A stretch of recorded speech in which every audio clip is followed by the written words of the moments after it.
Hello, नमस्ते सबको। आज के वीडियो में हम डिस्कस करने वाले हैं कि कैसा होता है कि हम अगर किसी गोल या किसी एस्पिरेशन के लिए हम कुछ कर रहे हैं, हम कुछ ट्राई कर रहे हैं। देखिए मतलब मुझे यूट्यूब चैनल ओपन करना है, यूट्यूब पे कंटेंट अपलोड करना है, तो उसके लिए मैं कंटेंट क्रिएट करूँगा या फिर मेरा कुछ डेली शेड्यूल होगा और फिर मैं वो बनाने की कोशिश करूँगा। उस टाइम मैं उस पे एक्सपेरिमेंट्स करूँगा। तो वो हर बार पॉसिबल नहीं हो पाता। कैसे होता है कि we are the humans, okay. हर बार एक मूड नहीं होता है। कोई फैमिली में कोई इशू हो जाए या फिर किसी दोस्त से अनबन हो जाए तो वो काम करने में मतलब मूड नहीं लगता है। तो हमें इन सब चीज़ों को ओवरकम करना है। देखिए, आपका मूड ठीक हो ना हो, आपके साथ कुछ मतलब आपके हिसाब से हुआ हो या आपके हिसाब से, आपके एक्सपेक्टेशन के हिसाब से नहीं हुआ हो, ये तो नॉर्मल चीज़ है। जब हमारे हिसाब से चीज़ें नहीं होती है ना, तो हम हर्ट हो जाते हैं। जब तक हमारे अकॉर्डिंग चीज़ें होती हैं, हम सब खुश रहते हैं। तो ये चीज़ को हमें बहुत अच्छे से दिमाग में रखना है कि हर बार चीज़ें हमारे हिसाब से नहीं होगी, हमारे अकॉर्डिंग नहीं होगी। अगर सारी चीज़ें हमारे अकॉर्डिंग हो जाएगी, तो सामने वाले के अकॉर्डिंग क्या होगा? उसको भी तो वही लगता है कि मेरे अकॉर्डिंग होनी चाहिए। तो हम अगर सोचेंगे मेरे अकॉर्डिंग सब हो जाना चाहिए, तो सामने वाला भी वही सोचेगा मेरे अकॉर्डिंग सब हो जाना चाहिए। तो किसके अकॉर्डिंग क्या होगा? तो सोचिए ज़रा इस कॉम्प्लेक्स सिचुएशन को। तो हर बार चीज़ें अपने अकॉर्डिंग नहीं होगी और हर बार हमारे फेवर में सिचुएशंस एक्ट बिहेव नहीं करेंगी। तो सारे सिचुएशंस में हमको ये दिमाग में पक्का रखना है कि चाहे जो भी सिचुएशन हो, मुझे ये गोल अचीव अगर करना है, तो मैं उसके लिए हर रोज़ मेरे इस टाइम पे या फिर वो टाइम अगर पॉसिबल नहीं हो तो उतना स्लॉट मैं किसी अलग टाइम पे शिफ्ट करके मेरे एफ़र्ट्स दे रहा होऊँगा। ये हमें डैम श्योर करना है। कुछ भी हो जाए, हमें हमारे एफ़र्ट्स देने ही देने हैं। अगर मेरा दिन का 1 वीडियो का टारगेट है, दिन का 2 वीडियो का टारगेट है, हफ़्ते का 2 वीडियो का टारगेट है, मैं अपना टारगेट कैसे भी करके अचीव कर रहा हूँगा। Yes, obviously there are many much setbacks in each journey। तो आपके डेली लाइफ में भी चीज़ें हमेशा अच्छे से वर्कआउट नहीं करती है। कभी वर्क प्रेशर ज़्यादा होता है, कभी फैमिली प्रेशर होता है, कभी कुछ काम्स होते हैं। तो उन सारे कामों को ख़त्म करके या फिर अच्छे से शेड्यूल बना के हम चीज़ों को अगर करेंगे तो हम कंसिस्टेंट रह पाएंगे। तो ये एक चीज़ है। और एक मेन चीज़ मेरे ख़्याल में थी, जब आप कुछ करने की कोशिश करते हो और अगर आप उस चीज़ को शुरू करके बहुत बार छोड़ चुके हो अधूरा, तो उस चीज़ में आपको सेल्फ एनालिसिस बहुत ज़्यादा इंपॉर्टेंट चीज़ हो जाती है। मतलब सेल्फ एनालिसिस तो हर जगह इंपॉर्टेंट चीज़ है पूरे लाइफ में। बट मैं मेरे बारे में स्पेसिफिकली बोलता हूँ कि जब जो मैंने 5-6 इटरेशन इससे पहले किए थे यूट्यूब पे आने के, तो उन उन टाइम पे मैंने क्या मिस्टेक्स की थी, उन टाइम पे मैंने क्या गलतियाँ की थी जो मुझे नहीं दोहरानी है, इसके बारे में मैं बहुत सटीकता से सोचूँगा।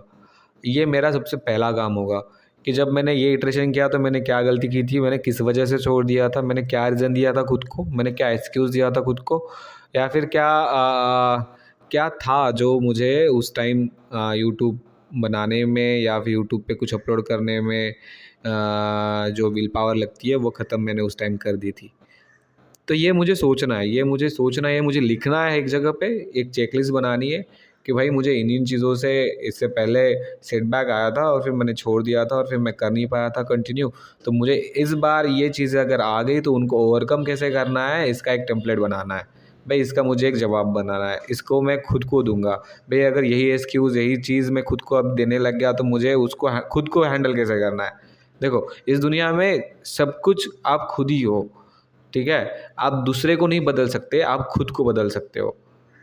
कुछ चीज़ें अच्छे से वर्कआउट नहीं कर रही है तो आप खुद उतने अंडरस्टैंडिंग बन जाओ, खुद उतने मैच्योर बन जाओ। नहीं, दुनिया में एक ही चीज़ थोड़ी ना है, दुनिया में बहुत सारी चीज़ें हैं और हम एक ही चीज़ पे अपना दिल लगा के उसी चीज़ के पीछे भागते हैं और हमें वही चीज़ चाहिए होती है। तो हर बार वो पैसे पॉसिबल नहीं होता है, ठीक है?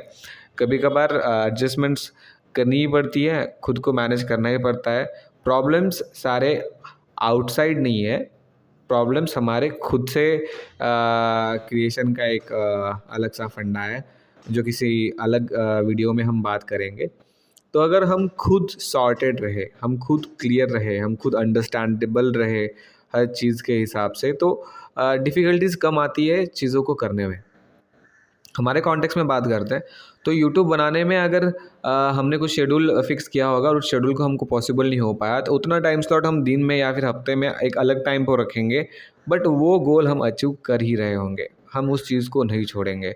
दूसरी चीज़, हमने जो सेटबैक्स की लिस्ट बनाई थी, जिन चीज़ों से हमें सेटबैक आए थे या फिर हमने छोड़ दिया था चीज़ों को, उन उन सेटबैक्स को हम सोच समझ के इस बार वापस नहीं बना रहे होंगे, उनको हम एक्सक्यूज़ के तौर पे यूज़ नहीं कर रहे होंगे। तो जो भी पॉसिबल रीज़न्स थे इन इन पास्ट जो हमें ये चीज़ छोड़ने के लिए रिस्पॉन्सिबल थे, उनको हमने अभी टैकल कर लिया है। उनको अभी हमने लिख लिया है एक जगह पे, और वो अगर फिर से आए तो उसके लिए हमारे पास जवाब है। उसके लिए हमारा इनर सेल्फ रेडी है, हमारा इनर सेल्फ उसको अब हैंडल कर लेगा। तो वो रीज़न्स अभी वर्कआउट नहीं करेंगे, वो एक्सक्यूज़ेज़ अभी वर्कआउट नहीं करेंगे। तो इन चीज़ों पे हमें ध्यान रखना है। तो यही था आज के लिए मेरा कहना कि आप लिस्ट बनाइए कि अगर मैं स्टडी करने बैठता हूँ तो ये चीज़ें हैं जो मुझे स्टडी नहीं करने देती, या फिर मैं स्टडी करने से डिस्ट्रैक्ट हो जाता हूँ, या फिर जब मैं यूट्यूब पे आने वाला था या फिर यूट्यूब पे मैं अपलोड करने वाला था तो उस टाइम पे मुझे ये फ़ियर थे या फिर ये चीज़ें मुझे पीछे खींच रही थी, तो मैं उनको लिस्ट आउट कर लूँगा और उनको मैं दिमाग में ऐसे फिक्स कर दूँगा कि भाई ये मुझे नहीं रोक सकती, इनके वजह से मैं अभी नहीं रुकने वाला। हाँ, इन्होंने बहुत कर लिया, इन्होंने बहुत दादागिरी कर ली मेरे पे, अभी मैं नहीं सुनूँगा। ऐसा हमें खुद को कंडीशन करना है, अच्छे से कंडीशन करना है, ताकि वो चीज़ें अगर रिपीटेडली दिमाग में आ भी जाए तो हम उनसे अफेक्ट ना हो, वो वैसे के वैसे ही पास्ट बन के पास्ट में ही रह जाए, हमारे करंट को अफेक्ट ना कर पाए। ठीक है? इतनी एनर्जी, इतनी सोच, इतनी क्लैरिटी हमें रखनी ही है, तभी हम ज़िंदगी में कुछ कर पाएँगे, अपने अचीवमेंट्स को, अपने गोल्स को अपने तरफ अट्रैक्ट कर पाएँगे। तो आज के वीडियो में मुझे आपसे इतनी ही बात करनी थी। आशा रखता हूँ कि आप मेरे पॉइंट को समझ पा रहे होंगे। मिलते हैं एक नए वीडियो के साथ किसी नए टॉपिक पे जो हमें हेल्प करेगा खुद को अंडरस्टैंड करने में, खुद को खुद से जीतने में। तब तक के लिए बाय बाय।